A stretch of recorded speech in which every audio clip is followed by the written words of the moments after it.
अस्सलाम वालेकुम ज़ुमी के चैनल पे आप सबका वेलकम है। और आज हम बनाने वाले हैं बहुत ही मज़ेदार और बहुत ही इजी रेसिपी कद्दू का रायता। तो ये सबसे पहले हमने लिया है कद्दू। और देखिए कद्दू हमारा कितना बड़ा है, इसको लौकी भी कहते हैं। और देखिए ज़रा कितना बड़ा है, ये मेरी बाजी के घर के गार्डन का है। तो इसको उन्होंने हमें गिफ्ट किया है और वो वाला कद्दू हमने जी बनाना है। देखिए बिल्कुल फ्रेश है, कोई मसलन के पका हुआ नहीं है। और देखिए कितना सॉफ्ट है। तो चले सबसे पहले हम कद्दू को हमने काट लिया है। और सारी का तो डेफिनेटली नहीं बनाएंगे क्योंकि बहुत बड़ा कद्दू है, इसलिए हमने हाफ़ जो है ना उसका बना रहे हैं। और सबसे पहले हमने कद्दू को लेना है छील, और छील के अच्छी तरह से फिर इसको अच्छी तरह से कद्दूकश कर लेना है। क्या नाम रखा हुआ है? कद्दूकश। कद्दूकश कर लेना है हमने इसको अच्छी तरह से। तो जी सारे का तो डेफिनेटली नहीं मैं बनाऊंगी, कुछ को मैं बॉईल करके फ्रीज़ कर लूँगी और कुछ जो है ना उसको मैं अभी रायता बना लूँगी। तो ये इतना सारा है, ये थोड़ा नहीं है, ये काफ़ी सारा है। इसको हमने कद्दूकश के तैयार कर लिया है। तो यहाँ मैंने पानी लिया था, पानी उबल रहा है, उसमें थोड़ा सा मैंने नमक डाला है। और नमक डाल के जी हम इसको उबाल लेंगे।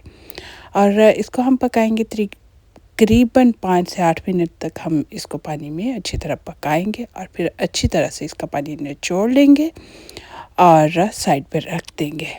और ठंडा होने पे हम इसको दही में डालेंगे। तो वो हमारा अलहदा से हो रहा है। तो ये लें जी दही, और दही को हमने डाला एक बॉल में। प्लेन नॉर्मल योगर्ट है, बहुत खट्टा योगर्ट नहीं, दरमियाना मीठा अच्छा योगर्ट है, आप देख सकते हो। तो अब हम इसके अंदर डाल देंगे कद्दू को। कद्दू को अच्छी तरह से निचोड़ा भी होना चाहिए। और दूसरा ये कि इसको ठंडा होना चाहिए, गरम गरम नहीं डालना। तो ये हमने इसके अंदर डाल दिया है। और देखिए इसका कलर भी कितना चेंज हो चुका हुआ है।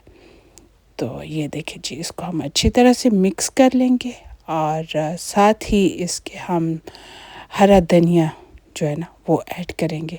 तो आम जो हरा धनिया है उसको छोटा छोटा पत्ते जो है उनको अच्छी तरह से काट लेना है और इसके अंदर डाल देना है। अगर आपके पास फ्रोज़न हो या फ्रेश हो, जैसा भी आपके पास मौजूद हो आप डाल सकते हो, लेकिन हरा हरा हो। तो ये लें जी, वो भी हमने डाल दिया इसके अंदर। तो इसको अच्छी तरह से मिक्स कर लेना है।